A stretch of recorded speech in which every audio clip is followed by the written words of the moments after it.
Just goes to show you that even though it's starting to clear up a little bit, we have a long way to go for cleanup. We want to check out a team of reporters that spread out across southern New England, checking on the conditions and what fell. Let's start in Providence, and 12 News reporter Shiina LoSciuto. Has it calmed down out there, Shiina?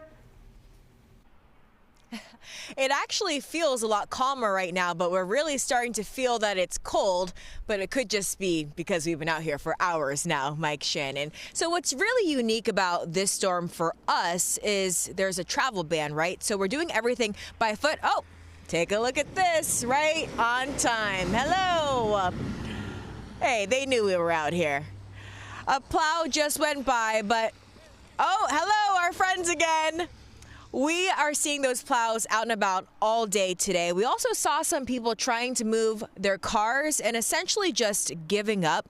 And even just talking to our hotel, the people who are staying at this hotel with us, the people who work here, they say that they want their full parking lot plowed too, but the plows are busy, so they're not at the point to come here yet because they have the other priorities, the hospitals and things like that they have to get to. So at this point, it's a waiting game to see when these people can get their cars out. But we are seeing the plows go by, as you just saw in our live shot. Also a unique vantage point for us. We can see 195 from here. Again, no cars out there because of that travel ban, and we're able to just show you everything by how we can travel on foot right now. Here, for example, we see a police cruiser driving by. We've been seeing that all day, usually with a convoy of plows behind it too.